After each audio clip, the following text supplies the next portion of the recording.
right, let me just go ahead and get my slides up here. There's the full screen. There it is. So yeah, hi, thanks for having me today. This is sort of an introductory talk to a container platform called Singularity. So the talk used to be a little bit more detailed, like maybe a year or so ago, about like actually using Singularity to build your own containers and a little bit lower level work with Singularity. But there's kind of a large, sort of a bit of a hill to get over getting Singularity set up on a system and using it to build your own containers. So I found that approach was not really too helpful for first users who haven't really used Singularity or sort of don't have the need to build their own containers. So this talk is really been redesigned. I redesigned it earlier this year for sort of more of a selling point, like, basically get you interested if you think Singularity is for you and for designing your sort of computational workflows. It's a very cool tool, but it takes some sort of learning to get up to speed to build your own containers. Most of our users of Singularity, I would say, on Comet and Expanse, if those are the systems you've been using for the class, are usually used. I mean, we're usually building the containers for the users and they are simply running them. So after the talk, sort of, with the pitch of why Singularity is kind of cool, maybe you want to learn a bit more about it and start using it yourself. I'll show you some examples you can run on Comet or Expanse and sort of get familiar with some of the different things you can do with the containers. So yeah, that's kind of the high level overview of the talk today. And let's go ahead and get started. So this was obviously a talk from earlier in the year for an XSEDE webinar, but this is the general outline that I kind of want to get across to you today of what a container is, what specifically Singularity is, and what it can sort of do for you, right? And when I was originally redesigning this talk, I was thinking about, all right, so how do we sort of restructure this material for people who do want to get more interested in using Singularity? So today is really just about selling you on the points of like why you might want to use Singularity and like dig into it a bit more yourself. I'm hoping maybe by the time of this summer, I'll have a second follow-on presentation here that goes back and has more details about how to build your own containers and things like that. And I'll still make some points during the talk of how you can get going and how you can get that set up. And this talk is originally designed really for, like a 40-minute webinar. So there's not a lot of time to cover all the material that you need to really get going, but I think we have about 2 hours today max, right? So we can probably talk a little bit more details after the talk about like how you could get started if you want to start building your own containers and sort of run them on Comet and Expanse and things. So yeah, this is just other advertisements from earlier this year. So usually when you see a container talk, though, there's always a common analogy that's usually given if you're new to containers. And this is kind of just a prompt for what that analogy is. And so, the question here is, what can hold, 10,000 iPads and travel to Shanghai to Hamburg for $500? And that's a shipping container. So this is kind of where containers get their name, I think, originally. But the physical shipping container here, right? I mean, these is a relatively recent invention in 1956, right? This is the standard way that trade is conducted all over the world in terms of standard international shipping now, right? But it was a new thing, a half century ago or so. And it really revolutionized, physical trade essentially around the world to basically have this single thing that you could put anything inside you want and transport it around, right? Right. Before containerization, right? The cargo shipping essentially was sort of a bespoke thing, right? Every ship or every rail car or every truck was individually loaded by hand with each item was packaged in its own way, and it was obviously it takes more time to do that, so it's inefficient. It's also, you have a bunch of people like maybe who want to just take a box home for themselves on the way home from work, or and it was because of all these sort of inefficiencies and insecurities, the cost of shipping was really high, right? And so really the only things that you could ship long distances were high priced specialty goods, right? So most of the trade was really local until large international shipping with containerization happened, right? So for example, right, like that you can imagine through history, right, like shipping spices and things like that from the New World and things like that back in the day, right? It was only gold and silver and things like that, right? It was really only really high priced things that you could ship long distances for like the right price, right? You weren't shipping, the t-shirts around back, how 100, 200 years ago, right? Usually, unless it was like fine silk or something like that, right? So after the invention of sort of containerization, right, you have this sort of standardized system where everything goes in this box. There's actually like, I think, 2 sizes of boxes. So, you have known dimensions, known weight tolerances. Every sort of crane or truck is designed to hook onto the same different appendages of the box that allow it to be picked up and moved and secured on different transportation systems, essentially, right? And in this case, everything is inside the box. It's locked. The people who are shipping it never have to move it around or never have to touch any of the goods inside, right? So this is what really drove down global trade costs over the last sort of half century or so, right? And so obviously, I think in recent news, right, sometimes these things get stuck in the Suez Canal, I guess. So, but anyway, so coming to our topic today, so why is computing like shipping? Like why is this containerization analogy used in sort of international trade sort of always sort of the standard analogy that's given in any sort of introduction to containers talks? And it's because it's really kind of the same idea, essentially, where we have these sort of bespoke goods called software that we want to run on hardware, our transportation system, sort of for our calculations and things like that. The computing hardware, right, is separate from the software, right?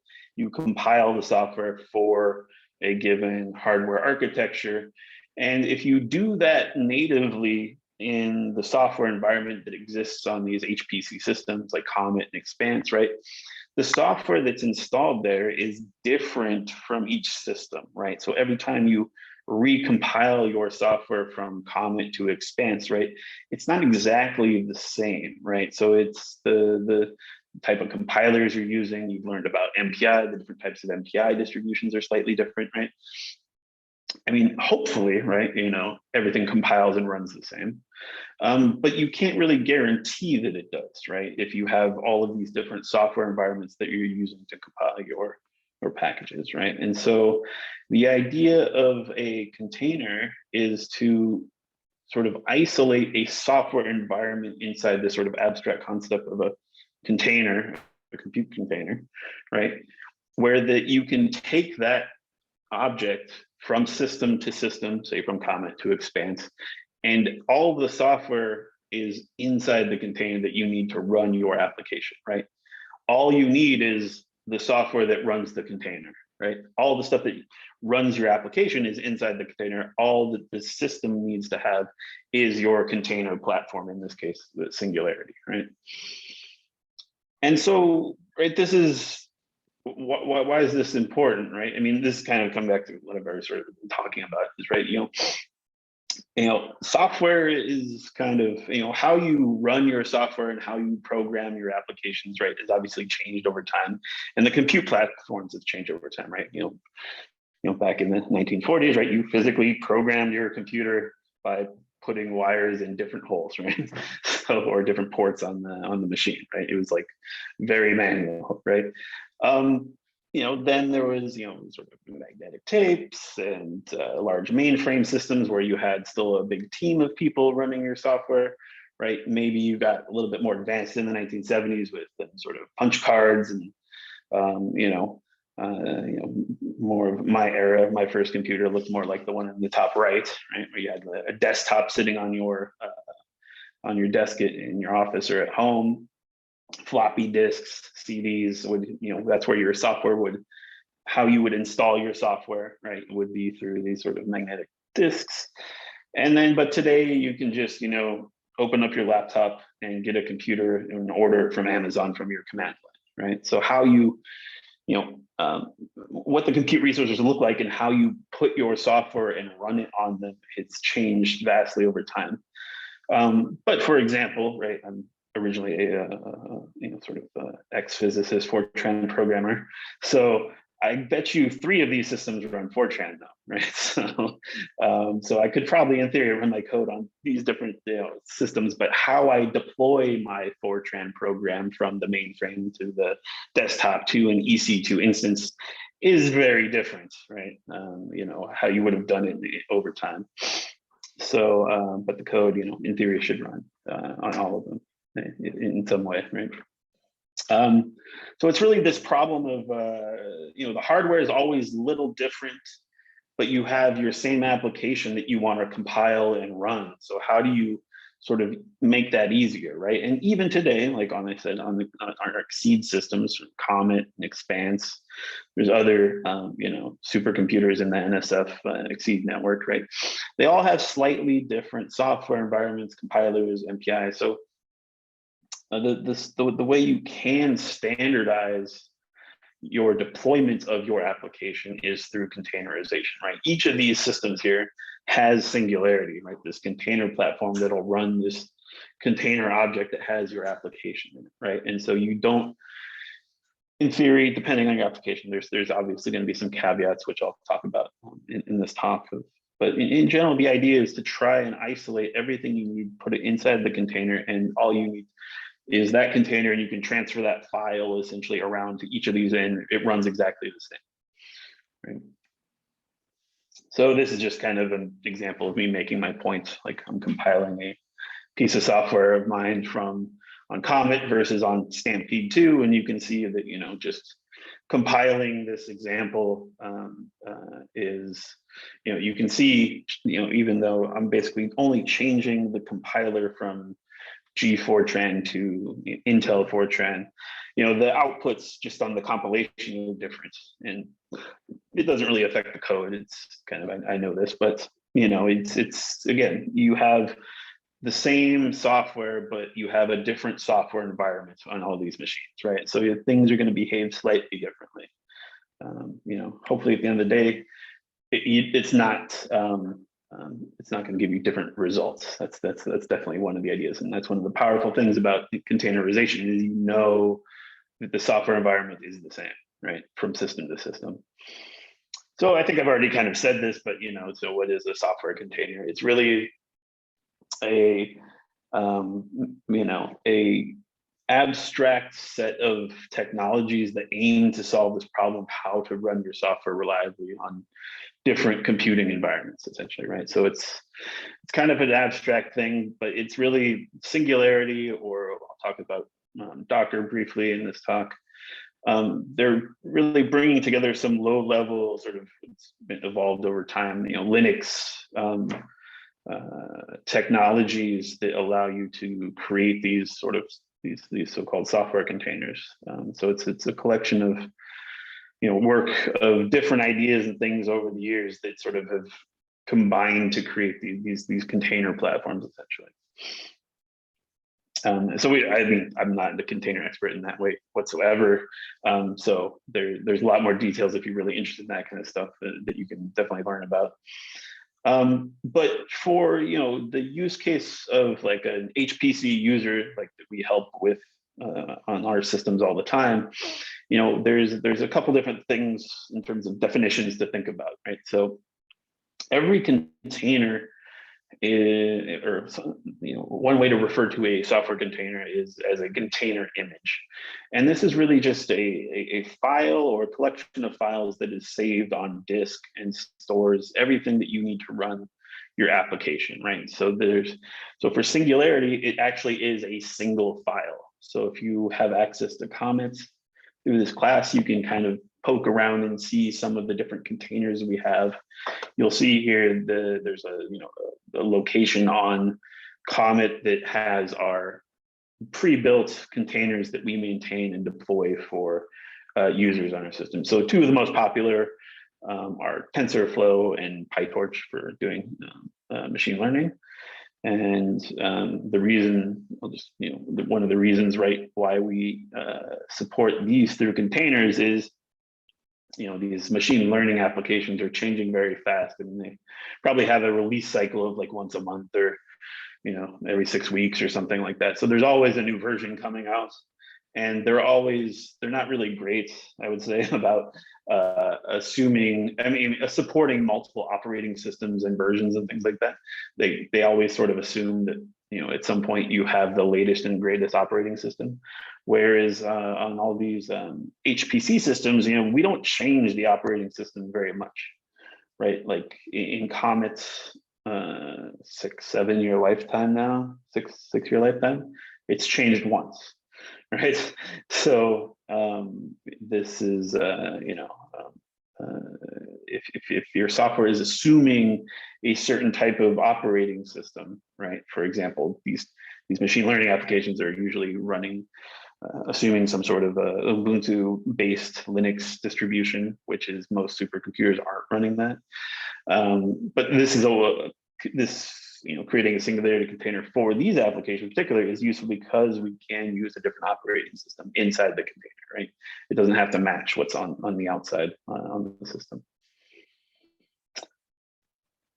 So in one aspect, right, a container is a container image. It's a physical file where everything is stored in that file that allows you to run your application.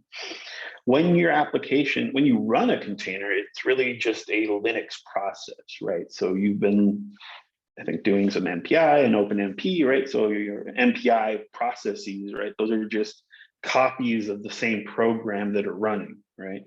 So just like you have if you spin up your MPI job and you start up a bunch of MPI processes, if you run your Singularity container, you're just starting your the Singularity container is really just going to run your application, and it'll look exactly the same, kind of, even if it's an MPI job, right? You'll just see a bunch of the same copies of the program running. It's just running in the context of this software environment that you've created within the container, right? So if you've used top probably to look at MPI processes and things like that when you're maybe debugging things, you'll see your applications. I mean, there'll be a Singularity process running, but then you'll just see the regular processes that you've started in the container as well, right? It really just is kind of a shell around your program that's allowing it to have this sort of different software environment that's actually the one that's on the system. So yeah, this is just me showing that it just looks like here. I think I'm just running a Python example, and it's just running Python. It just kind of all looks the same. It's probably one of those TensorFlow or PyTorch examples that I'm running here. It's just a Python program. So if you've ever seen the movie The Matrix, this is kind of my analogy for what a container is to the supercomputer, right? It's your kind of loading program. You can load anything you want in it, right? It's kind of up to you to define what is in your container, and we don't really care what you put in it, right? This is kind of one of the things. Well, I mean, you're not going to do any, as long as it's not sort of doing any Bitcoin mining or things like that, right? But you can bring any software you want to our system and run it, or you can run it somewhere else, right? It's once you have this pre-built container, it should, in theory, with some caveats, run anywhere that has Singularity, right? So, so if you're familiar with virtual machines, you might ask, What is the difference between a container and a virtual machine, and why do you care? So virtual machines, like things in the cloud and stuff like that, are really great. But in general, there's going to be a lot more overhead with a virtual machine than with a container, right? So, right, a virtual machine is really emulating the hardware layers below it, sort of, right? You have this sort of virtual hardware layer that it's emulating on top of the host system that it's running on, right? And so that creates more layers of abstraction between your application in the virtual machine to where actually, eventually the commands below that run on the physical hardware, there's a lot more overhead there, right? And so, but a container uses essentially the underlying host system's Linux kernel, essentially, to run your application. And so it's a much more lightweight virtual machine-like environment, right? It's the trade-off here is you get this nice performance, like almost native performance for a containerized application. But the downside is you have it's tied a bit closer to the underlying host system in certain cases, right? And I'll talk about what those are. But the main advantage really is you get this near native application performance. You get the opportunity to put anything you want in there and bring it to different systems, right? So you have sort of, once you install it once, you don't have to go install it again on the next system, right? You just copy your file over and run it on the other system, right? So for example, if you've, I don't know if you've, I mean, we have a lot of people running sort of like Anaconda environments and things like that on our systems, but right, every time you, if you have accounts on multiple systems and you have different, compute time for your research on one system versus the other system, right, you have to then go recreate your own software environment on each one, right? And hopefully it's the same, but when you're doing research, right, you want some level of reproducibility as well, right? And so it's, by containerizing your application, you kind of gain that aspect as well, which you can do, obviously with different package managers like Anaconda or, installing everything yourself on every system. But it's, this is really a prepackaged solution, right? You build it once and it's done, right? You don't have to reproduce the environment everywhere physically. Obviously, it's compatible with most Linux distributions, and it's, like I said, portability. You can kind of build once, run almost anywhere with these caveats. So the caveats are kind of, I would say the two here, the top two here are really the caveats. The third is, I don't know if it's really a caveat, but it's just something to be aware of. Right, so the limitations are you can't move from one sort of, if you built your container on an x86 machine, it's not going to run on an ARM-based processor, right? You have to recompile it and build a new version, right, for specific processors, essentially, right? So there is some architecture dependence on where the container runs, right? But most systems still are mostly x86. But if you wanted to run on an ARM system, defining your container, you can define it the same way. You just have to build it with an ARM processor or Singularity installed on an ARM system, right? The one caveat where I see the most, or I have to support, is this, because the container is sort of tied closer to the kernel compatibility on your Linux system. There's a few things that you see a lot in the HPC world is using high-speed interconnects like InfiniBand or GPUs. These things need like drivers and other low-level software. And when you're running containers on these sort of more specialized pieces of hardware, or want to run your application using these specialized pieces of hardware, you have to maintain some sort of compatibility between the APIs of that software, right? Right. NVIDIA releases, driver updates and CUDA updates, every few months or something like that, probably.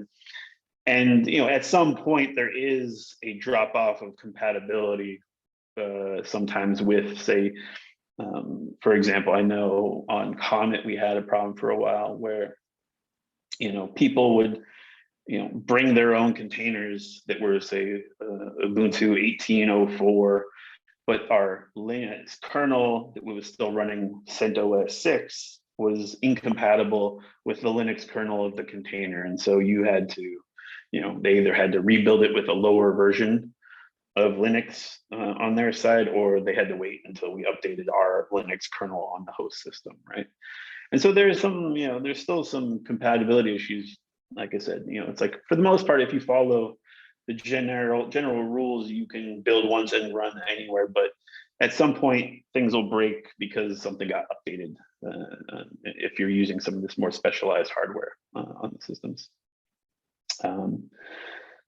Yeah, so, and the third point here is file system isolation. So, right, the file system inside the container really is isolated too, right? So if you log in, and I'll show you maybe an example here today, if you can sort of log into your container and work with it interactively, just like you would, log into a node, maybe you had a Slurm job running on, right, and poke around and look at it. You could do the same with your container, but you'll notice that the files in there are different than the files that are outside, right? And so this is part of the isolation process, but right, obviously, if you're running your application, usually you have maybe some input data that you want to analyze, or some configuration file to set up your simulation run, right? That's usually living on the host system itself, right? It's like installed in your home directory on Comet or Expanse, right, on the NFS file server, or on the Oasis Lustre Scratch or Expanse Lustre Scratch Lustre file system, right? And so if you want to access data that's outside the container, you have to sort of poke holes to the file systems outside the container, right, to access them. And so there's options to do this with these containers. It's just, you have to be aware of this and set it up correctly if you want to access things outside the container while your application's running. So the next couple of slides are sort of the setup of like, okay, so I kind of know or have heard of containers before, and if you have, it's probably you've heard of Docker, maybe not Singularity. And so Docker was kind of the first really popular container platform, and it's probably still the most popular in use today. But it was really designed not for the type of work we do in the HPC world, right? It was really designed to accommodate these sort of network-centric services like web servers and databases and things like that. Things that you really are usually, what sort of EC2 and Amazon AWS was originally designed for, things like that, right? You're running like web servers, big load balanced, websites or something like that. And but that's a very different model than what we have in the HPC world. But I mean, Docker is I'll just say, yeah, I mean, some of the limitations, right, on HPC systems are that, they're usually shared resources, right? If you've been running on Expanse or Comet, or, that we have these sort of shared queues where you have multiple jobs from multiple users running on the same system. Originally, Docker's security model was, right, you actually trusted the users running the applications. We don't really trust our users necessarily, right? So, or that's just how the HPC, sort of models usually set up, especially when you have these sort of shared resources. You want to isolate the users from each other. And Docker security model is really set up to, basically assume the user has root access to the system, which is not what we don't allow you to install any software that you want on our systems, right? It's kind of you're stuck in sort of your own user land, right? So, so yeah, and it wasn't really designed to support the sort of batch-based workflows, like working with Slurm and schedulers like that, right? It was, again, designed really for these, like running a web server, which is always on, right? It's not really how our HPC calculations and simulations and analysis workflows really work, right? It's really kind of a fixed amount of work that needs to get done, and that's it.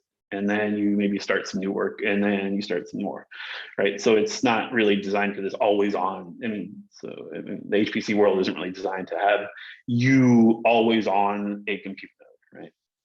So, and then again, like there's these specialized applications that we run in the HPC world, like MPI, right? Where you're not really using, most people using Docker have probably never used MPI, right? So,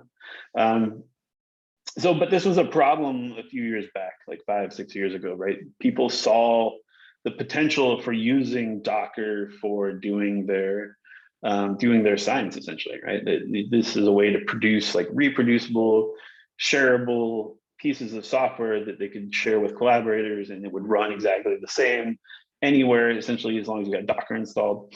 But there was all these limitations for the HPC world where it's not really, you can't, the security issues, obviously, and the shared resource model, it just wasn't really doable. And so there was a few different efforts to create sort of an HPC Singularity or container platform. And there's a few of them still out there. I think they're still chugging along, but the one that really caught on was Singularity.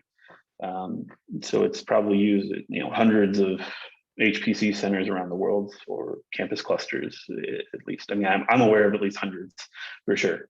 So, so this was originally developed out of Lawrence Berkeley lab, and it was, it got so popular that then they decided to form a company to try to commercialize it, and that's kind of where they're at now. So this is the link to Scilabs is the company that's trying to commercialize Singularity, and this GitLab HPC NG Singularity is the open source GitHub repo, essentially. So that you might find the older repo out there still, but this is the one that's maintained by the company and sort of distributed for the community edition, right? There's paid versions you can get now. So, so some of the features of Singularity, right? As I mentioned before, it's a single file image, right? So it's kind of easy to ship around. You just have to, copy one file and be done. If you've ever used Docker, they have kind of more of a multi-file setup, right? Where they have these different layers that they copy in to create the sort of overall container that you might be running, right? But it's really built out of multiple files. Any given container in Docker is really built out of multiple files, whereas Singularity really is just a single file, right? So it kind of simplifies that aspect.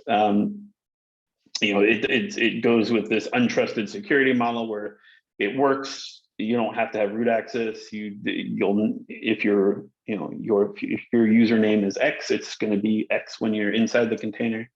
It's always, you're always just your username. There's no need to have root, except when you're building a container, which is why this, getting up to speed on Singularity is a little different. And I'll talk about that in a second. But to run a container, you don't need root access, basically. To build them, you do. So we'll talk about that later. But then it supports, right, as if it's running as these users, it's just like running a Slurm job, right? It's your Slurm job runs as your username. Your Singularity container running in a Slurm job runs as your username. It's, there's no special needs for privilege escalation, is what they would call it, right? So, and then of course it was designed to support sort of, the HPC use cases where you have these high-speed interconnects like InfiniBand, GPUs, MPI. So it was sort of built with that in mind, right? That you're gonna want to do those things. So it's kind of has that native support built in. So I think I've probably already mentioned some of these, but the most common use cases that we see for Singularity is sort of building and running applications that require sort of newer operating system libraries than we have on our systems. Like I said, most HPC centers, right? It's a very long cycle to deploy a new operating system, right? Because you have to make sure that the new operating system supports all the software that your users are already running, right? And that could be, for us, is like hundreds of applications, right? So if we upgrade our operating system, we need to make sure all the application software that we build and support for users is running properly, right? And that takes a lot of time, right? That's just on the user services side, right? Where we maintain sort of the scientific applications and compilers and things like that. There's a whole another side, right?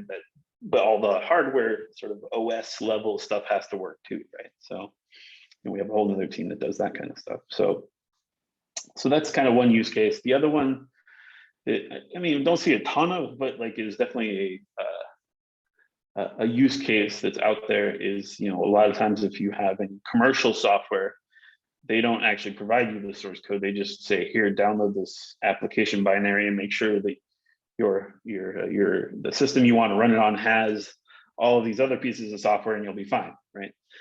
But that's kind of not easy to do sometimes, right? They might have, very specific requirements, and it's like, well, we have hundreds of users, we can't change the entire operating system to support your use case. So what you have to do is, here's a Singularity container that probably meets most of these cases. We can modify it some for your specific application, right? And install it inside there and run it. And then another thing that's pretty popular though is there's a huge ecosystem of Docker containers that already exist. And Singularity obviously knew that and said, well, we can just convert the Docker containers into Singularity containers. So any sort of Docker container you build, if you build Docker containers, or if you see some on Docker Hub that you want to use, you can just use Singularity to convert the Docker container into a Singularity container and run it locally. Run it on Expanse or Comet or any of our systems, right? So yeah, I would say, really the first and the third are probably the most popular. Now, this is kind of the overall, the Singularity workflow, at least, from my experience. I sort of build and maintain all of the containers that we deploy in our systems. And so the first step is the hardest step for new users to Singularity is, first you have to build your container. So you have to, install Singularity somewhere where you have root access or sudo access, basically.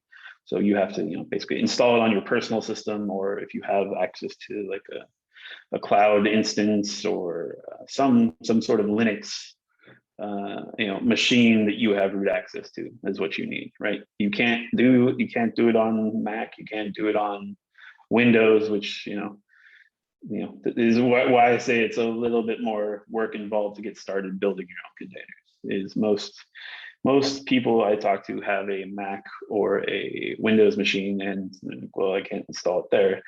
So, well, you can, but it's a little bit more work, right? And so I'll give you some of those tips of how you can get started there. But if you are interested in building your own containers, definitely feel free to get in touch with me. I'll try to help you out if you run into trouble. But I'll tell you like a few other ways you can sort of get started without having to sort of do the full installation of Singularity somewhere yourself.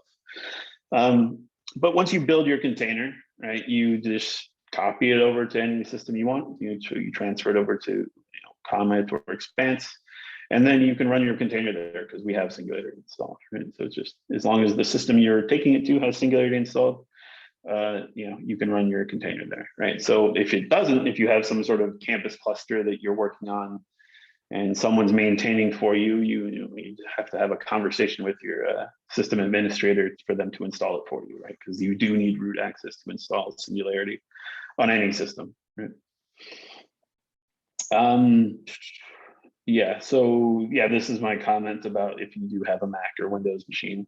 So what I have is actually, you can have as long as you have a virtual machine platform on your system, you can install a Linux machine on your Mac or Windows machine. So for example, I'll just show you, I'm running a Ubuntu 2004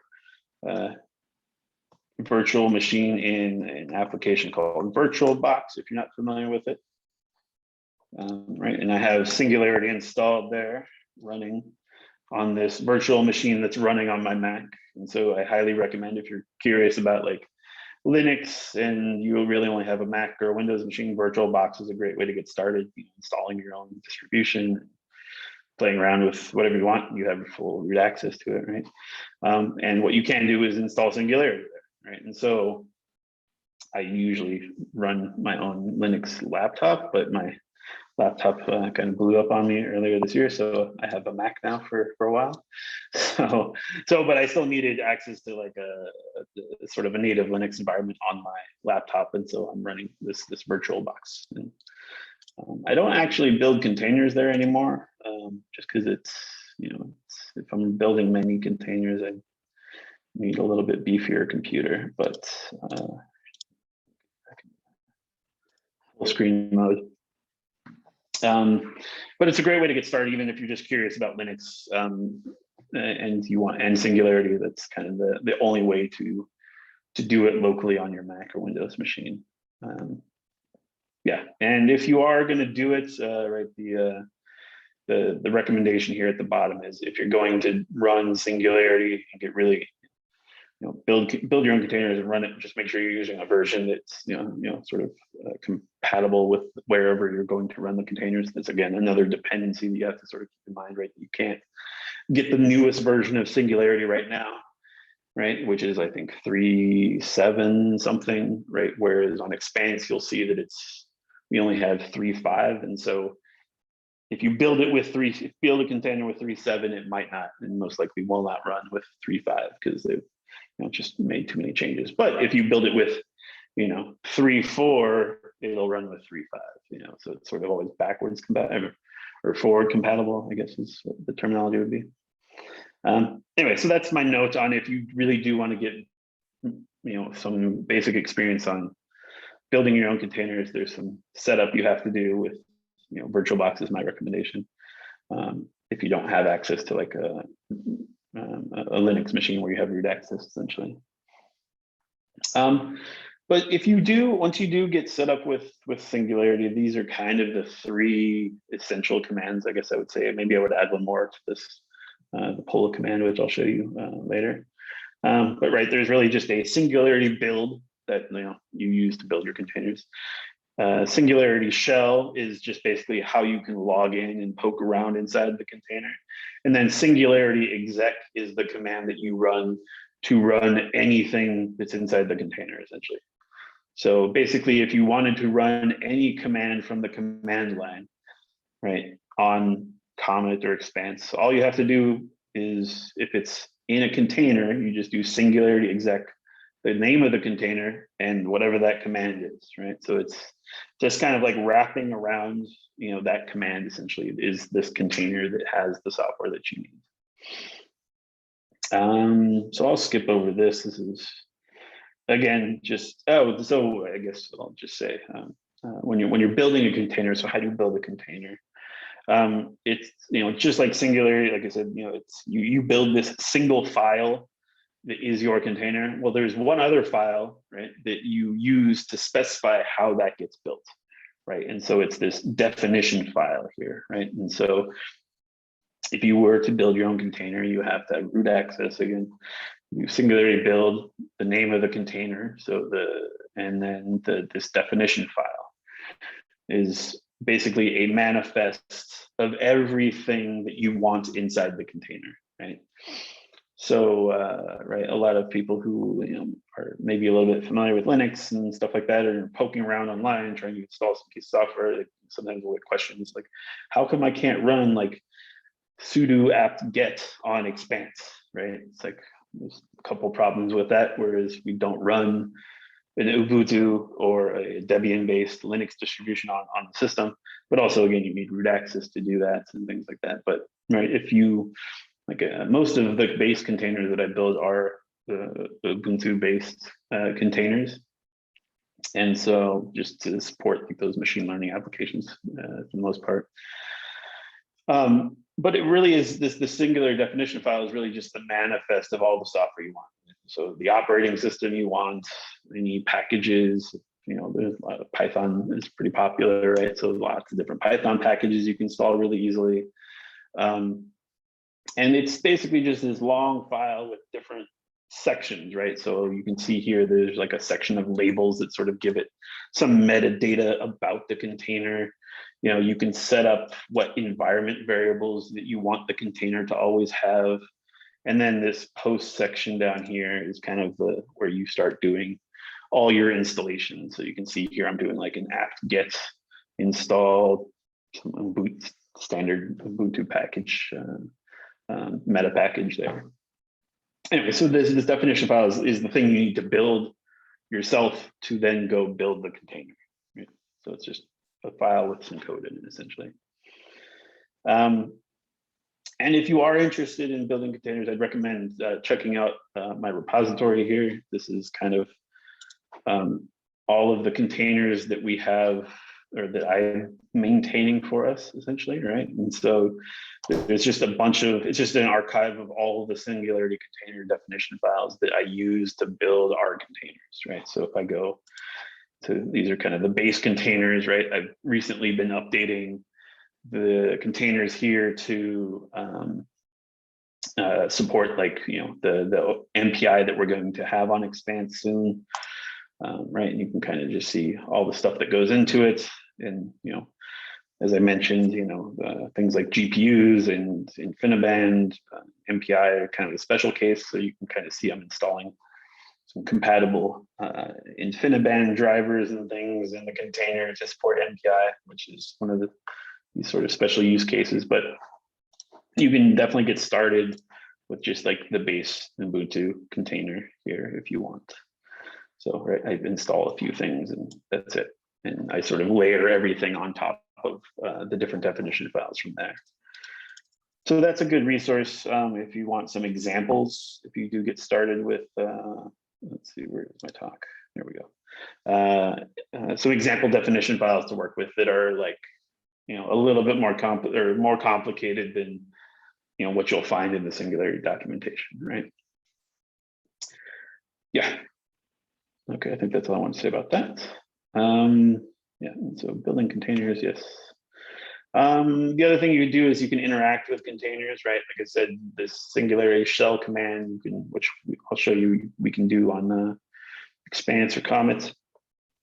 It's really, if you wanted to, you know, essentially you kind of think about it like logging into your container, right? So if you want to poke around inside and do some things, you can do it that way. I usually only use it for like when I'm developing a new container. I'll, you know, after I sort of install some software, if while I'm trying to build a new container, I'll like log into it and interactively install different pieces of software. And so, and while I'm writing down the new definition file, I'm like installing it in an actual container, like in real time. And so I can kind of, you know, develop and debug things that way. I mean, you could use it for any sort of interactive computing as well that you might do just natively on Expanse or Comet. You can just, you know, use it as an interactive session to your container as well. And then the command that you'll use most often if you're just a user of containers, like a consumer, essentially, is, you know, you're not building it, you're not really developing your own. If you're just using the containers that we have, Singularity exec is all you need, essentially.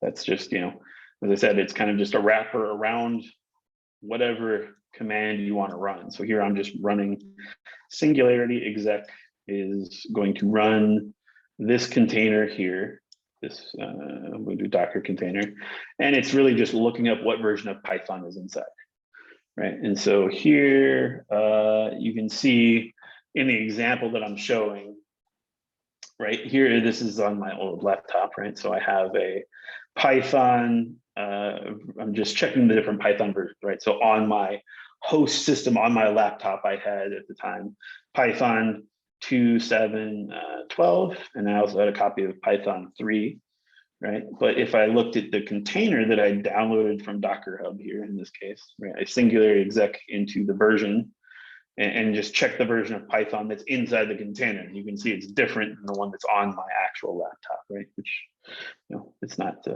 know, hopefully not shocking. It's the whole idea you have a different software environment inside, right? But in this container, right, you'll see that, you know, there is no Python 3, right? And so it's just demonstrating that, you know, it's really looking for Python 3 inside that containerized environment.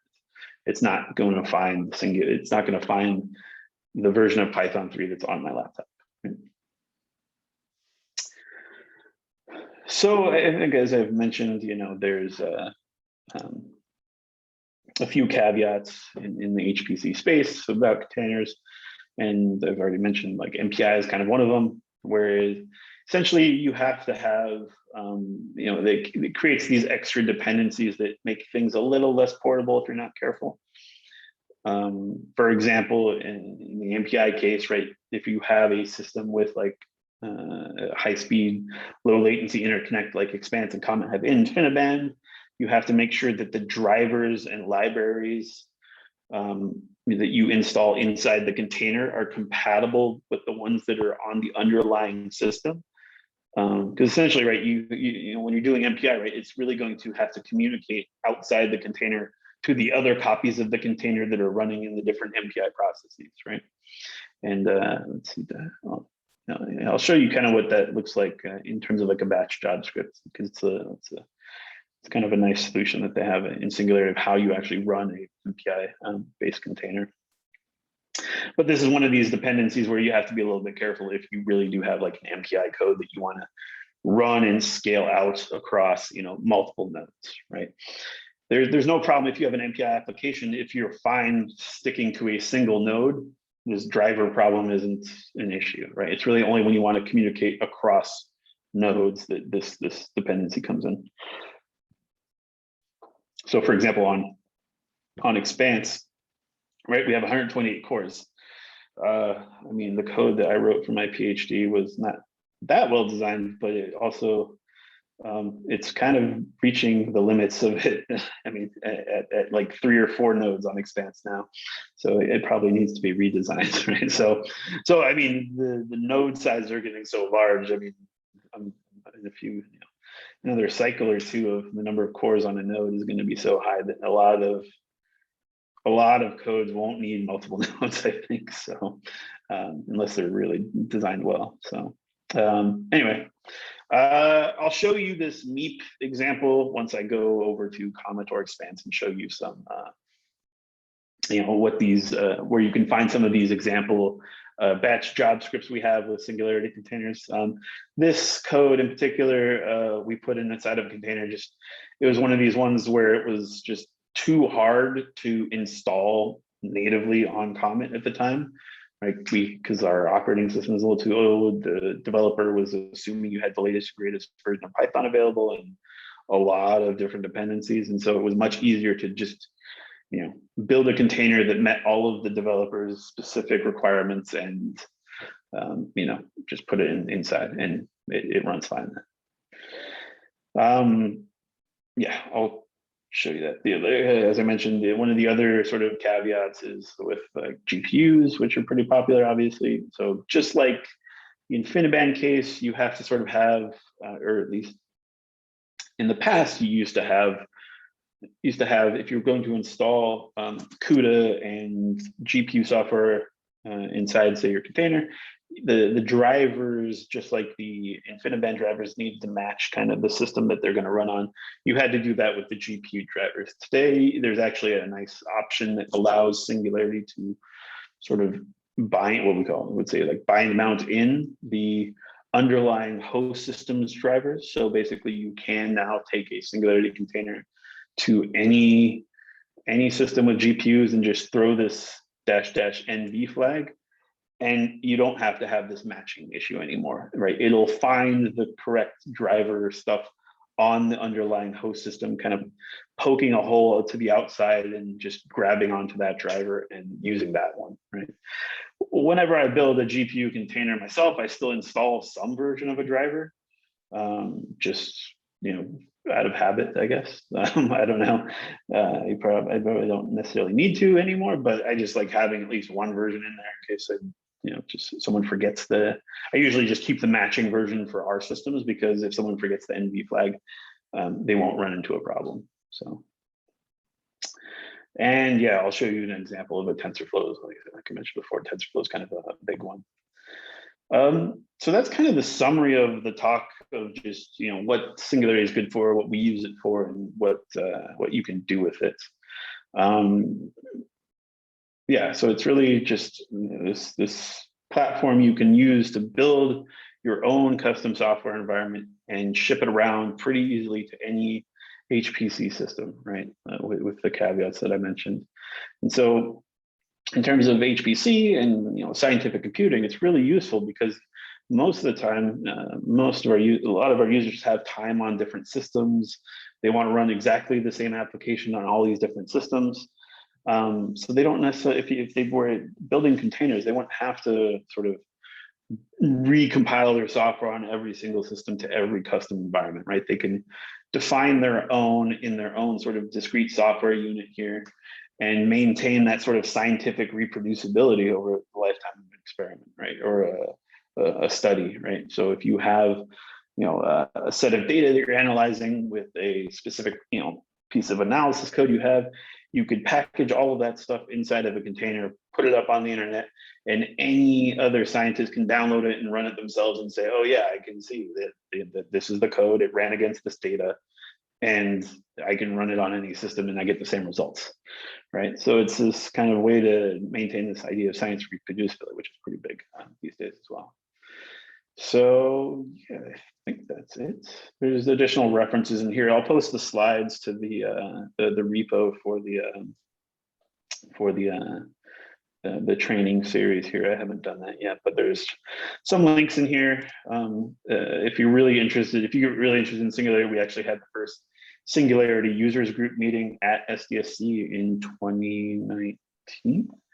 So there's a list of a bunch of videos actually of more specialized topics on the website there and on the company's website. So I will stop sharing here and maybe take a break for any questions, and we can maybe work through those in the chat. Okay. Let me see. Sorry. Let's see.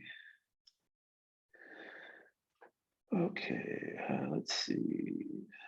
Scrolling top. So the first question is: so the container are dependent on kernels, and how about GPUs? I think I answered that. So yes, I mean you do run into cases where I'll just repeat the answer. Yeah, you will run into over time. Run into cases where if the container is using, usually the situation is the container is using a much newer Linux operating system with a much newer kernel inside the container than is available on the host system, right? So, right, since the container will make calls out to the underlying host container, the underlying host system's kernel, right, there has to be some compatibility there between the APIs, right? So if you're making kernel calls inside the container that need to then get shipped out to that need to be run on the actual hardware underneath, if you're using too new stuff, you're going to see errors, right? And so that's the problem essentially.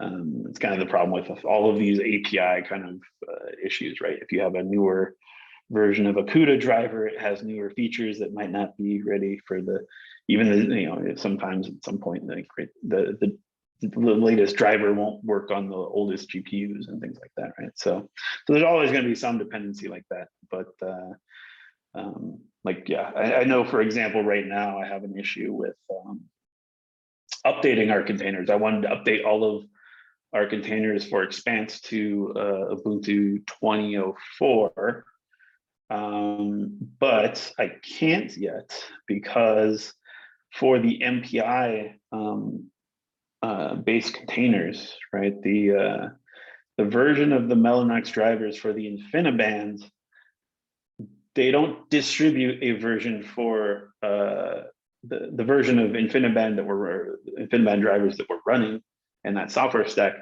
They don't have a version for 20.04. So I'm sort of stuck for now with Ubuntu 18.04. Anyway, so that's one special case there. Question: can you do GrowMax example with GPUs and logic container?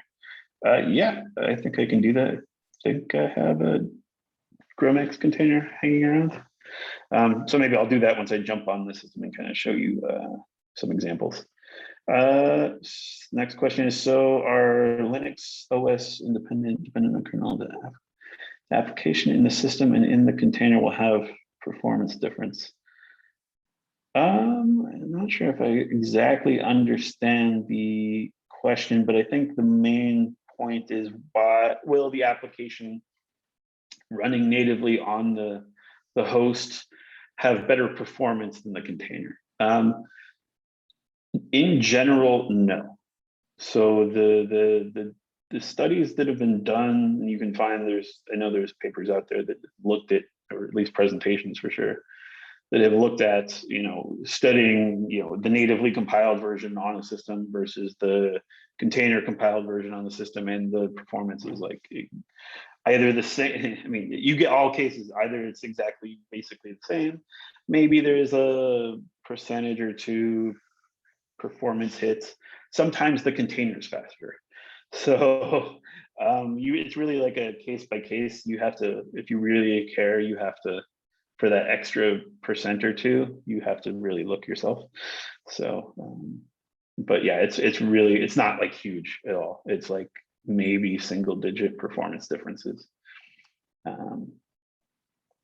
What's the difference between a mount and a bind mount? So the bind mount, I'll show you an example. Basically, that's the way we I mentioned the file system inside the container is isolated, but you want your data that's living outside the container. So the bind mounting process is how we sort of poke a hole outside the container to the file systems outside, and you can then see your data there. So I'll show you that. Can you install GPUs within a virtual machine? Can you install GPUs? Yeah. I haven't done it myself. I don't have say like an NVIDIA GPU on my MacBook Pro here. So, and yeah, I would assume so. There might be some extra packages you need to install if you're using, say, VirtualBox, but I'm sure someone has done that. So I'm sure you can Google it. And what kind of overhead does the container have? I think I just answered that. So the overhead, if there is any, is pretty minimal. So it's the weight of like, okay, if it does, let's say if there is a 5% performance hit to your application, yeah, maybe that really matters to you over the long term. But also, the headache of how much time you spend recompiling the software on every system can also be a headache too, depending on what type of software you're using, right? There's some packages which have hundreds of dependencies, and you don't want to try to do that on every system. So, for example, like right now, I'm updating our pair review container, which is a pretty large visualization application, and it's really hard to get compiled. So, trying to do it in sort of the static, sterile environment that you fully control is kind of ideal for stuff like that. And so doing that multiple times on multiple systems is kind of a pain. Okay, so I think that's all the questions that I had here. So yeah, let me share my screen again, and I'll jump on. Hi, Marty. Can I ask a quick question? Hi. Oh, sure. Yeah, definitely. Thanks very nice for the very nice presentation, and so this is very great. I have a quick question. So when you install if you work with GPUs in a container, so the container is using the driver of the underlying operating system. Do you have to install a driver in the container, or is it directly using the driver on the host OS? You used to have to install it. You don't have to anymore. It should work without it, right? So there's this flag basically in Singularity that they put in that allows you to sort of, right, when you install when the system administrator installs Singularity, there's actually like some configuration that they have now that points to where those drivers and libraries are installed on the system, so that when you, as the user, call this flag, it knows where to look and sort of bring them inside the container so you can use them. The question, so I was building containers before they had that flag, so I just always install. If you look at my GPU based containers here, I will always sort of, still have a driver version, right? That I'm always still installing a driver. Mm-hmm. Usually I'm just matching what we have. So if someone forgets this flag, it'll still run. The question I don't know maybe is when you compile, you shouldn't need the driver to compile your software, right? As long as you have CUDA in there too. So right. so yeah, you probably don't. So you could probably save some. Right? It comes down to a space versus convenience factor for our users, basically. Like I haven't really played around with that idea. Okay, so. And then all you need to make sure is that whatever features and CUDA version you use for compiling is then supported by the underlying driver that's installed on the target system where you deploy the containers, right? Exactly. So for example, like, right, if Amber really only is going to run like in a single node and you don't want to rely on sort of the CUDA version we have on Expanse, right? You could containerize it and move to CUDA 11 today, right? So the thing that we do is we test on as many different systems as possible, and very old compilers and new compilers, so we make sure it actually runs everywhere without a container. But this is, I mean, that's a luxury that some teams have more people than others, so I don't know. But yeah, it's no. So the other, and then there's another question that I have. Often, scientific work involves workflows with different software packages. I mean, we have Amber where we couple to quantum codes, and so you might have an Amber container and you have a container for, say, I don't know, NWChem or something like that. How do you? Can they work together, and how do they work together? So basically, if you have a workflow, right, it's a matter of how you sort of structure it, I guess I would say, in the sense where, right, if you, right, for example, you could easily, if the calculations are independent, say like, right, you run some NWChem calculation, right, and that's the input to the Amber calculation. Those are kind of separate jobs anyway, so you would really structure it, or I would maybe structure it just as two independent Slurm jobs with a dependency, right? And they could have separate containers, right, for that software. If they're running in tandem in the same sort of need to, like, or sort of they've been coupled in some way, right? You would really then install, and they run in tandem with each other, kind of you in the same Slurm job, then you would really probably install both applications in the same container, right? So it really depends on the use case there. Yeah, I'm thinking mostly about use cases where you have, I mean, tightly coupled simulations, where you have one code that calls out other codes, or you rely on the outputs, and it's not different jobs, because otherwise, you can load the containers independently. But so that negates some of the advantages of the containerization, but it would make it easier to deploy, say, to two different machines if I want to run, say, on Expanse and on Bridges too. Okay.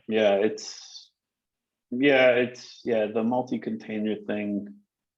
It's not, I don't see, I think I've seen it like once, like where someone was sort of going down this road of, having multiple applications that, could we containerize them separately and have them communicate with each other? I'm like, maybe, because that's I can see similar examples with, machine learning applications where we generate, for instance, quantum reference data with one of the QM codes, and, there's a machine learning tool that an active learning cycle that keeps calling on those codes and generates more data as we go on.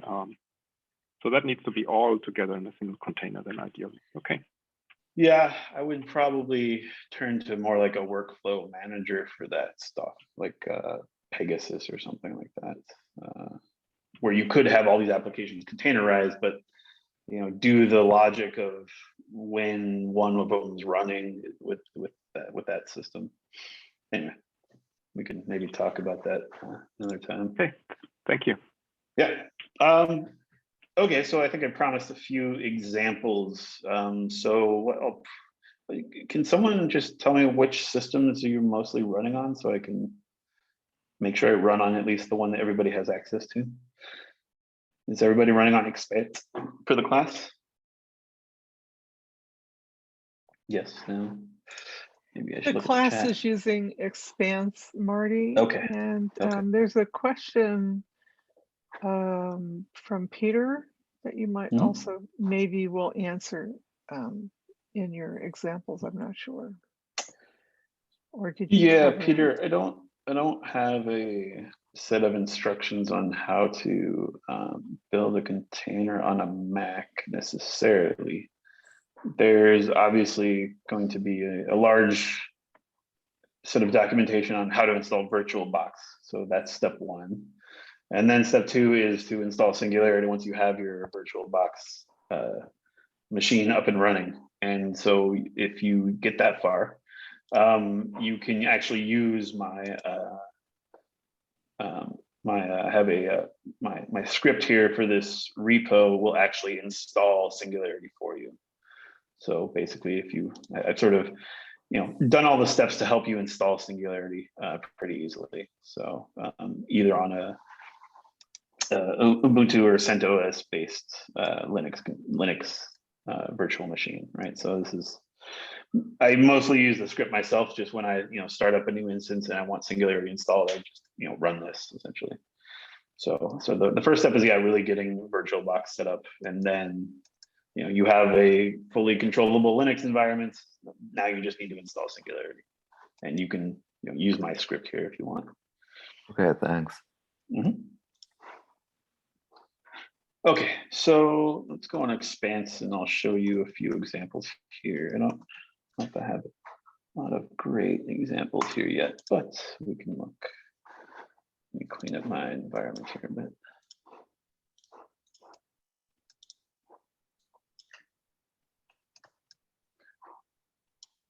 Okay, so here is Expanse.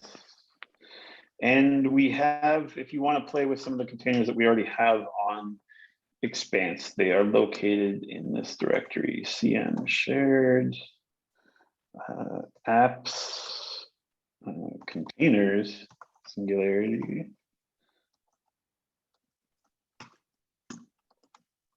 Okay, so I only have a few. Yeah, I just have PyTorch and TensorFlow right now, essentially. There's CentOS and Ubuntu ones too. You can, I don't have a lot here. So yeah, these are the containers that we have available now. So if you're familiar with some of these applications, you can play around with it. But for example, the PyTorch and TensorFlow containers will have really, pretty substantial Python environments. So if you use Python at all, you can maybe poke around and get a feel for working with Singularity with these containers. And so that's where the containers are located, like the actual files, if you want to make a copy of them yourself. But I should have some examples on the system as well. So there's CM shared examples. Sorry, I'm still getting used to the system. Yeah, examples is where we have our SDSC. Yeah. So yeah, the full path is CM shared examples SDSC is where we have our growing list of application examples for running on an Expanse. And is there no well, I haven't put an example here. Okay, well this is a good exercise. So I'll copy over the examples from Comet and put one here now. Hopefully I have access to this. Let me see. I think so. Or I will be able to. Okay.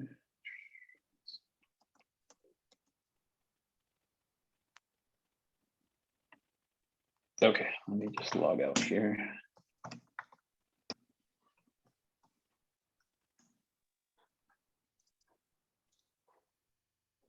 And if you do have access to its comments, we also have, I'll show you at least one of the MPI examples, or maybe what we'll do is I'll do a demonstration maybe with, it might not work, we'll see, of an MPI. So basically we'll do a migration from Comet to Expanse and show you that the containers still work, maybe, hopefully.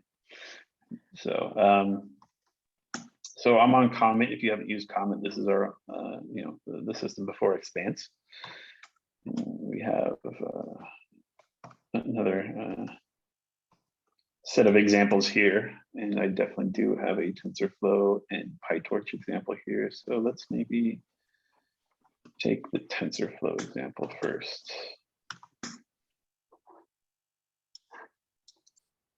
So what I'm doing is I'm just going to copy this example over to Expanse essentially. And so let's see.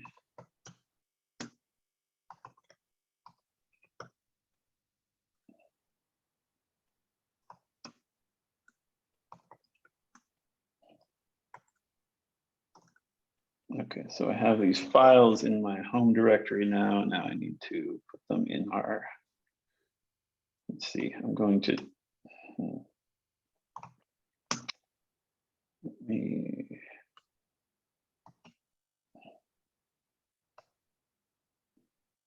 what's the best way to do this? Let's see, okay.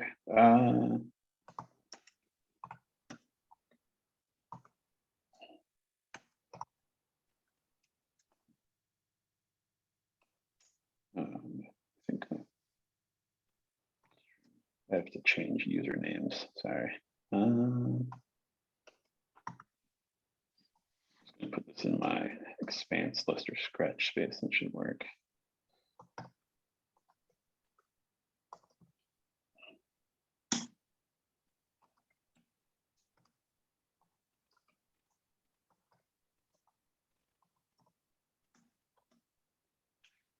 Okay, so now I will change users.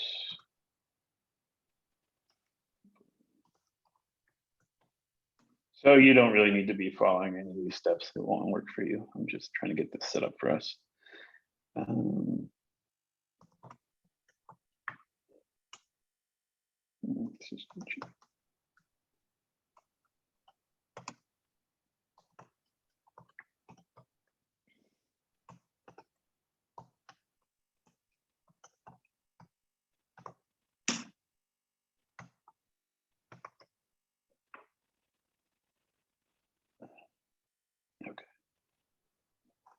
Okay, so now I'll go to the CM shared examples directory, and I should be able to create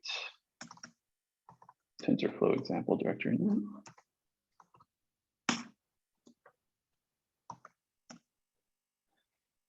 And hopefully I can copy this over from my.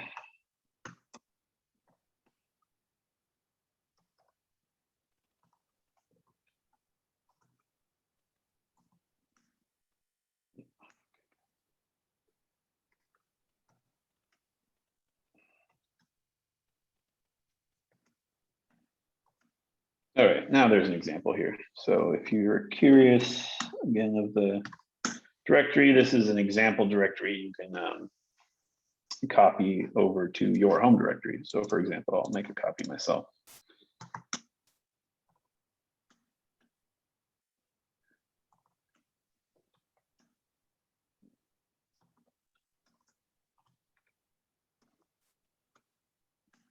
So if you wanted to copy the example yourself, this is kind of the command you run, just copy that directory to your home directory. You should have a copy there.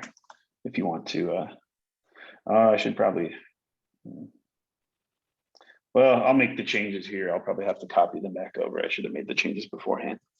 But you see here from Comet, we had two example batch job scripts. We had one that would run TensorFlow in the compute partition, one that would run it in the GPU shared partition.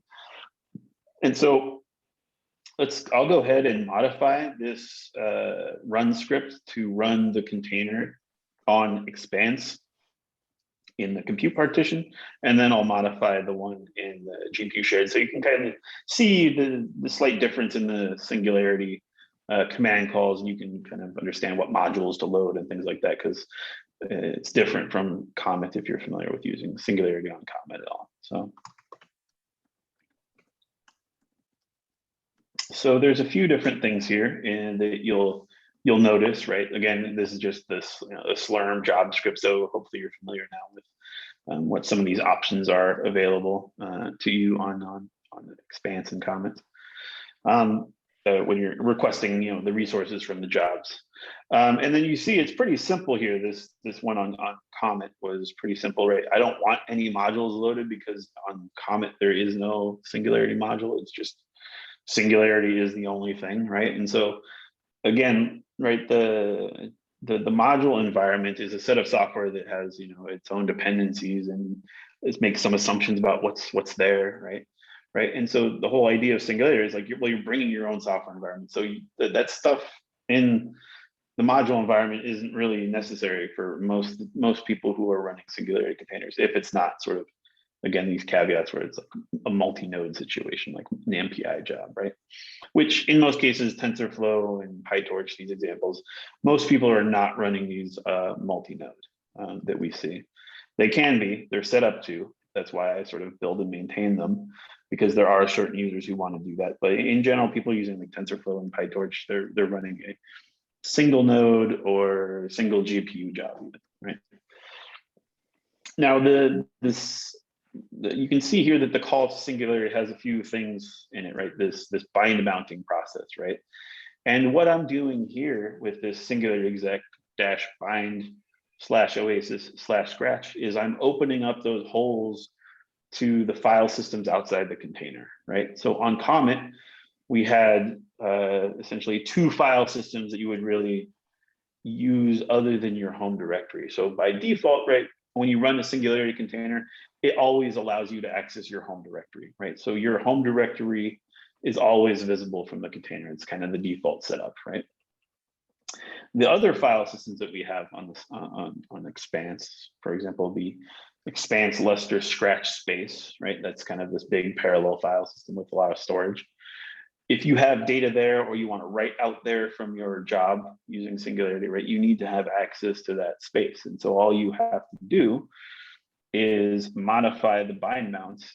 On Comet, it was called Oasis was the file system. On Expanse, it's Expanse Lustre, essentially, is what we want to, is what we'd want to mount there, right? And then the second one is well, I think I just want to do /expanse. Let's do that. That's probably fine.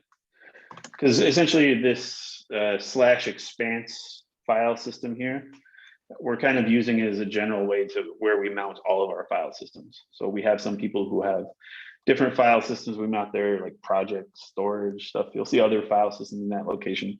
So if it's one of those users, they might not only want access to the Lustre. So it's kind of more general just to say, hey, this /expanse, I want to be able to see it inside the container, right? Because that's where a bunch of other storage might be located. So it's kind of the general case here.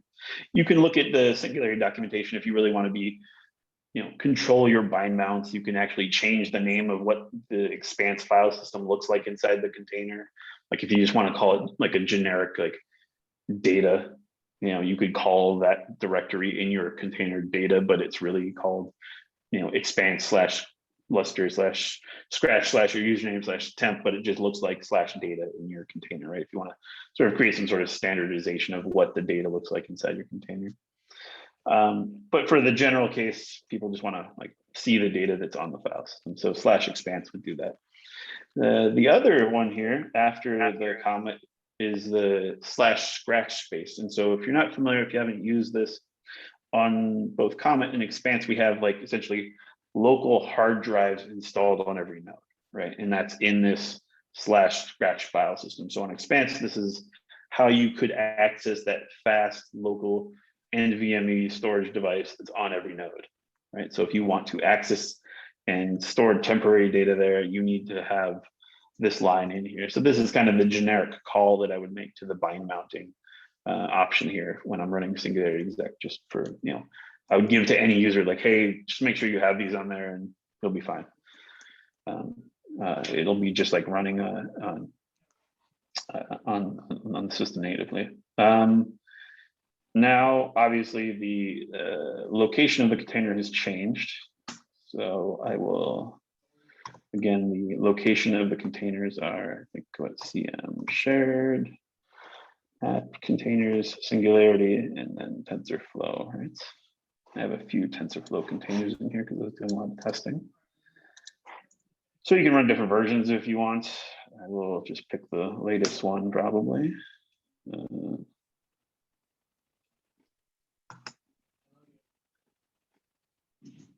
Right, and I'll put these updated modified versions back in the examples directory. I should have probably done it there, but you can copy and edit with me if you'd like. So that's the directory, and then I'll just go with the newest one. Hopefully it'll run this script, we'll see. If not, there's older versions available. Right, some of those containers were just like this container. I haven't actually updated the containers for Expanse yet. So as Andy was asking about the NVIDIA drivers and things, I can actually show you how, well, if there's GPUs available, maybe we'll see, how this driver problem manifests itself. We can actually just show that it won't run because if we don't have this specific flag, because the container and the driver doesn't match the one on the system. But yeah, so that's it for changing the singularity line, right? So I have, I know I'm just going to call Python 3 again from inside the container, and I'm still just going to use the same TensorFlow example job that I have here. I'm going to just run that just like I had on Expanse. I don't have to change. I shouldn't have to change anything, right? This container was built and run on Comet. Now I just basically I've copied it over and I'm running it on Expanse. There's nothing special about it here. It'll run on both places. The only thing else I need to change is a few of the Slurm options, just because the options are slightly different on Expanse versus Comets. So I will do that. Let's run this in the, let's say, a shared partition. Well, I guess it's a compute example, right? So I'll just do that. And task per node. Let's just use the whole. I don't know if it'll use the whole set of CPUs. It should, I think.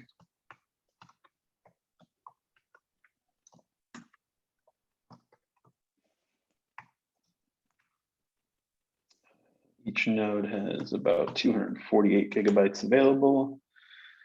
And yeah, I think that's everything I would need. So let's go ahead and run the container. Oh, one thing that's different on Expanse is the Singularity is actually in a module, right? And so again, if you're trying to look for software that's in the module environment on Expanse, you can run the module spider command. And so the module name is Singularity Pro 3.5. So how I structure my batch job scripts, I usually just declare environment variable for the different modules and then load them, just because sometimes I'll use the actual name of the modules to identify things in the script later, but you can just do module Singularity Pro like that. For the example, I'll just standardize this a bit. And that should work. Okay. Don't you need a GPU node, the GPU partition? I'll do that next. We don't have to. It'll run. I mean, it should run on both CPUs and GPUs. TensorFlow can run on CPUs too. So you can play around with this and see the performance difference. I used to design the containers such that I had separate, I mean, I still might in the future, separate out, specific TensorFlows for CPUs and GPUs, just to, the size of the container for to support the GPUs is much larger than the one for just CPUs. So there is some differences, but this should run even with the GPU specific container. It'll recognize that there is no GPU, so I'll just run on CPUs, is what we should see, hopefully. Thanks. it's just, you know, more work to build more containers. So, okay, so my job is running, and I'll just SSH in to the node, and so I can see kind of what's going on. Hopefully it hasn't crashed yet. And we should see a Python process with, looks like it's running, I don't know, on not very efficiently, but it's running. So let's see. If you haven't used HTOP, it's like another, you know, more visual version of top. You can see kind of how the processes are, in this case, probably threads are distributed across the different cores. So it's, you know, it's not very balanced, but parts of it are. So, right, I just haven't changed anything. Maybe there's some way to improve the script to, you know, I don't know if TensorFlow was really designed for using this many CPUs for training, but who knows? So probably not anymore. You know, it's probably more focused on the GPU side, but this is a simple training job, I believe. If we look inside the example, if you want to look at it, I don't know if I have a reference for it, but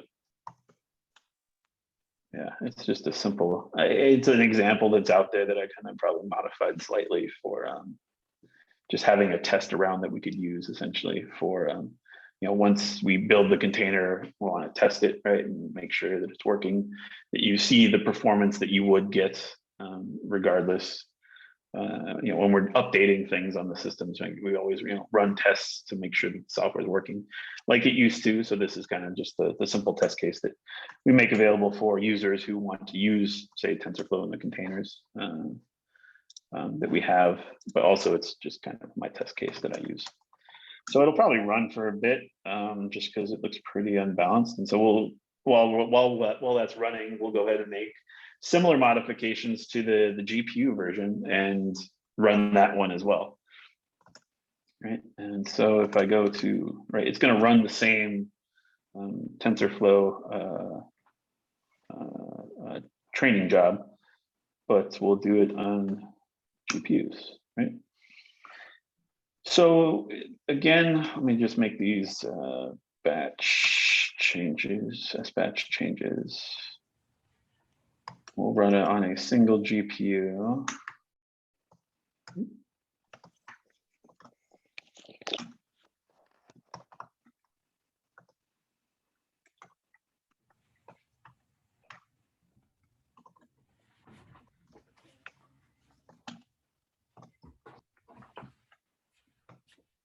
And for each GPU on Expanse, there's about 93, 94 gigabytes available. That's what the memory setting is there.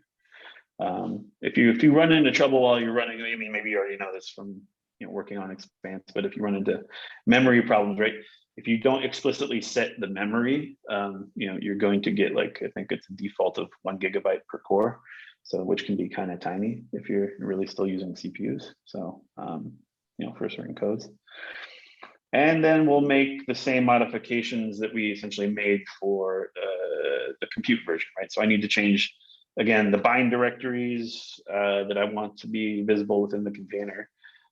Here, you'll notice in the GPU case, I have this --NV flag, right? This is the way that you can tell Singularity, don't use the drivers that's in the container, use the one that's outside the container on the system, because in this case, I don't think this container is updated for the drivers that are on Expanse, so you need the NV flag, otherwise it'll fail, right? So I'll just copy this stuff over basically and modify from there, right? So we need to, again, change the, right,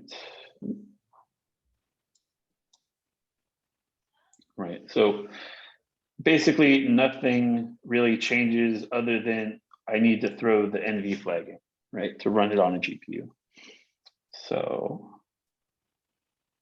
I will do that.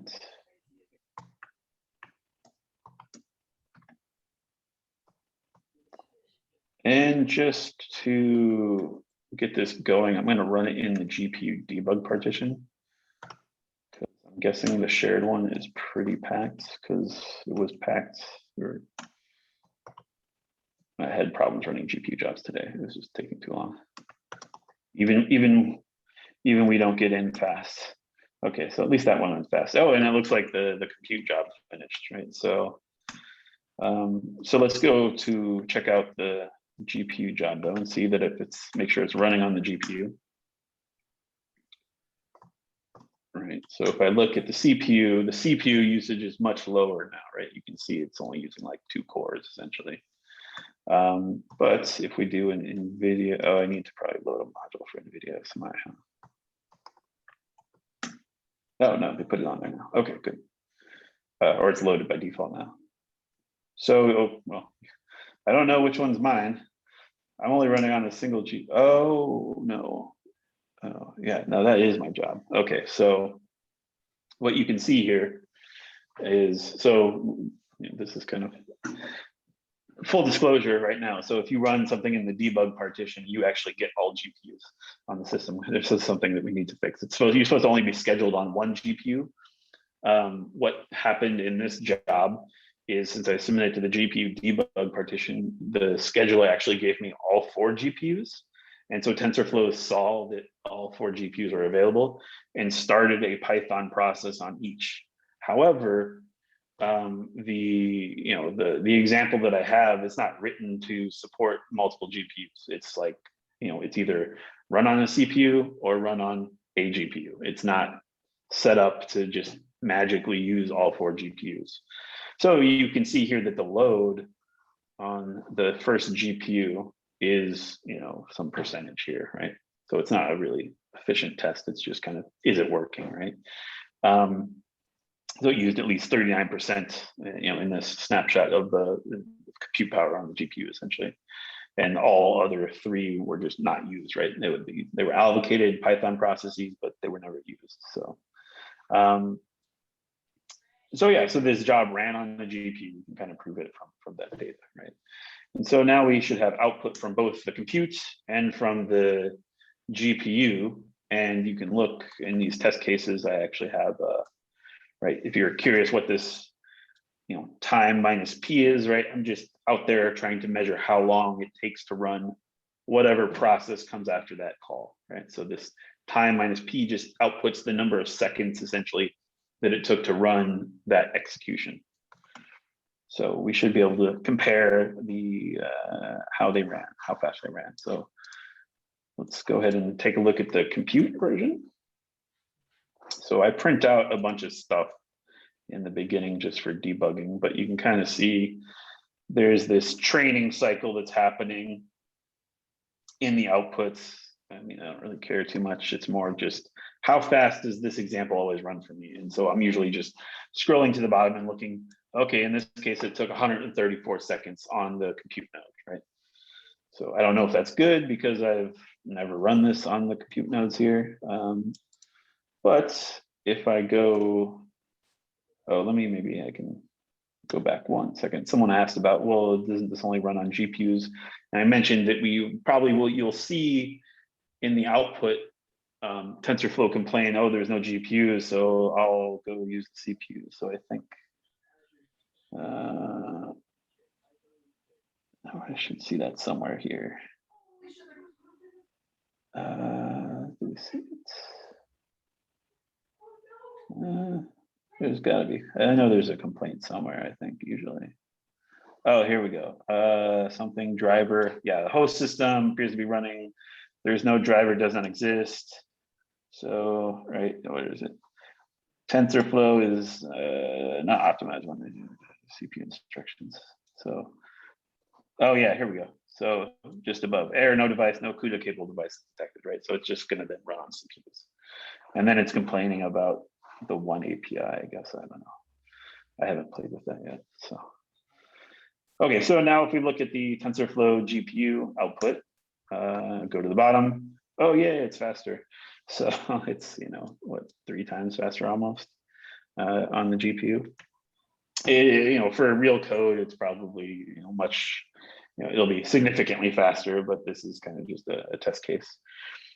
So that's fully worked, I guess, TensorFlow example. Are there any questions that people had about that? I mean, it's like I said, it's pretty straightforward if you have a container and you want to run it. It's a whole other thing of building a container and you want to run it. What I'll maybe do quickly, if there's any questions, maybe someone can just let me know.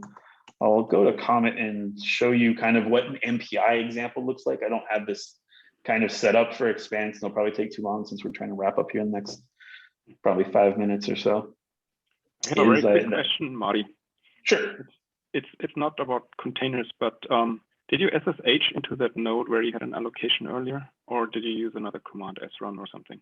Because SSH is not working for me. I don't know if it's supposed to work. Yeah, so it's not working for normal users right now. So we're waiting for our cluster management vendor to fix a bug essentially. So yeah, it's not enabled for regular users yet. So you have to use the srun approach for now.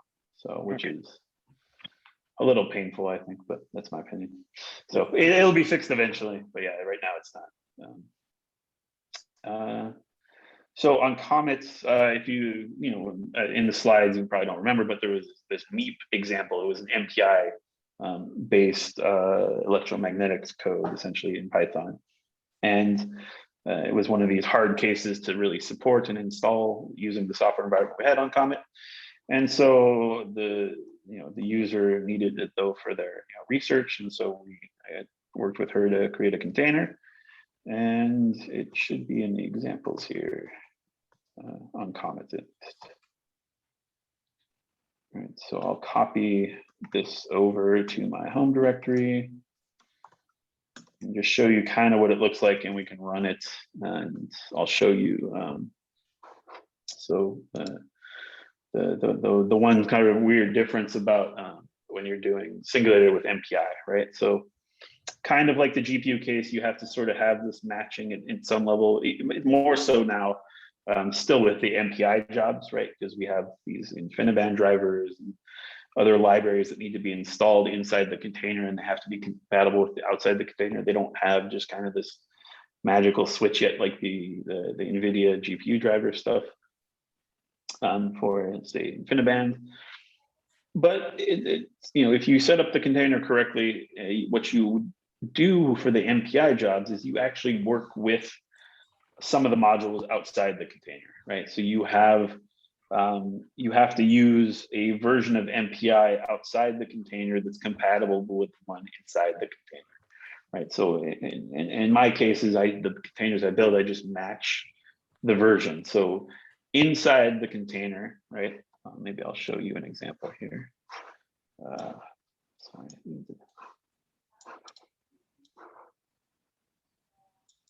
So this is the location of the container itself, right?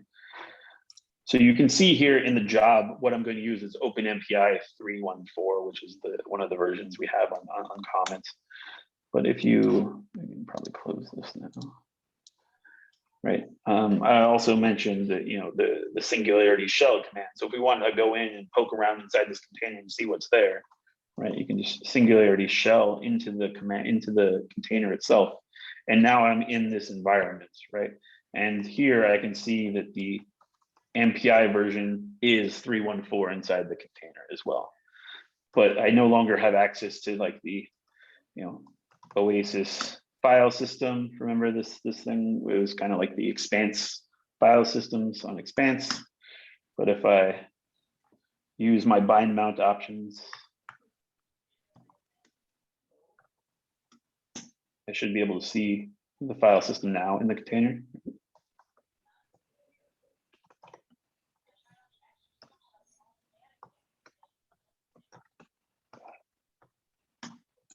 Right, so I can now see the data that's on this file system that's outside the container. Just as a quick other example of showing this bind mounting, what's going on. But so in the MPI case, if you have an MPI job, so if you have these, the MPI is sort of matched, they don't have to be exact, but they have to be sort of API compatible. What you do is you run your MPI run command on Comet. It's this sort of special wrapper we have called IB run. You call MPI outside the container. What that does is it sets up, the copies of the calls to Singularity exec, right, individually out on all those MPI processes across the nodes, right? And so it's kind of just like a normal MPI job, other than it's wrapped now in a container, right? So each of those MPI processes are, now have a Singularity exec call to that process that you're trying to run there, to that program you're trying to run. And as long as everything's set up well, these copies of the containers can communicate over MPI, right? And so I'll go ahead and switch this to say 2 nodes and run it. And let's see what happens. What did I do? What's the complete? Oh no. Okay, I don't know what. Okay, I'll have to talk to Nicole. Okay. I don't know. What is, sorry, I don't know what allocation that is of mine, but I'm going to use it for a second. Just for this example. Okay, so we started the job just like any other MPI job, but now let's go ahead and log into one of the nodes. Let's log into the second node, which is 2696.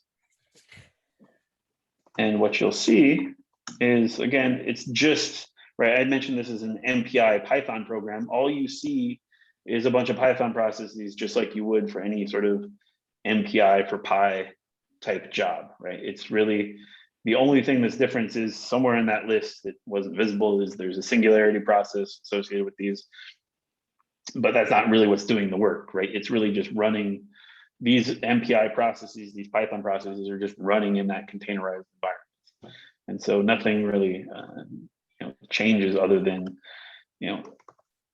as long as everything's set up, the calls to your program are the same, essentially, right? It's just, you call MPI run outside the container. You can, if it's a single node, right, completely ignore, if you have an MPI job, right, you could easily just run an MPI job within the container itself, right? The only reason you have to run MPI outside the container is for is if you want to communicate across nodes, right? Because you're using that InfiniBand network between the nodes, essentially. But if you're only going to run it on a single node, you don't need any of this stuff. It's fully contained. You'll run the job across all the cores on the node, essentially. It's just this, the dependency comes in when you want to run multi-node jobs. It ran too fast. So anyway, so that's kind of some of the examples that I had for Singularity. Were there other questions? I think I see some. Is there more chat? I think looks like Mary's answering some of the questions. We do not have a CP2 container with GPUs. We do have CP2K installed on Expanse. But yeah, we're actually investigating a possible issue with it. But if you're running CP2K, we actually have it installed natively on Expanse. CP2K would be a good case for containerizing something because it's very picky about software environments. Let's see, Caroline asks, how do you handle the Intel compiler support from within a container or something with a license file like MATLAB? Yeah, so I mean, that's a good question. You can do that, right? I mean, in the Intel case, it's usually like pointing to like for example, we have like Intel, like a license server essentially was where the Intel licensing comes from. So, I mean, you can communicate outside the container as long as you can communicate outside the container to your license server, it shouldn't be a problem. You know, it's kind of just like you would install it like on your desktop or laptop. You know, if you're pointing to some license server somewhere, you would kind of set up the same way inside the container. There's sometimes what people have done in the past, which I think is kind of crazy, is they have actually sort of bind mounted in the compilers outside the container into the container. So I've done that once with a user. They really wanted the Intel compilers inside the container for some reason. And so, but they didn't have their own license or anything like that. So I'm like, well, we have to then use the ones that we have on the system, but that kind of defeats the purpose of making this portable. So yeah, but yeah, you can, if you have an Intel license, you should be able to install inside the container. The problem there is, like for us, right, we can't build an Intel compatible container and then post it online and give it to you. That's probably against the rules of license.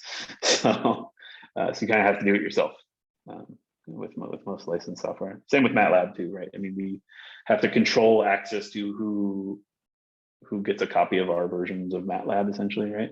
Or access to them at least. And so we can't really build a container and post it online somewhere. You kind of have to do that yourself. I mean, we have other software that I've done that in the past, sort of very tightly controlled, like chemistry programs. Chemistry community is pretty hush hush about their you know, passing around their source code. So you know, I have compilers for some of them or containers for some of them, but it's only for people who have licenses essentially. So those aren't publicly available. Yeah, I don't see any other questions. So that's kind of all I had, and I think we're out of time. So I'm done on my end as far as I'm concerned. Unless anybody has any, I'll stick around for a few minutes if people have other questions you want to talk. But feel free to shoot me an email if you have other questions as you sort of start your Singularity journey, I guess. And yeah, I will, for at least for the TensorFlow example, I'll post that to the examples folder on Expanse. If you did follow along, make the changes with me, I'll just put the changes there so you can play around with it. All right, great. And we'll try. Thanks, Marty, so much for that and the great examples. This was really helpful. And we'll try and get some comments into the README file of the repo for this week to give you some input on how to do these steps that Marty showed you. So this is great. I know that people are using Singularity, like Joey is doing GPU-based notebooks from a Singularity container. So it's quite doable. So I'll stop recording at this point.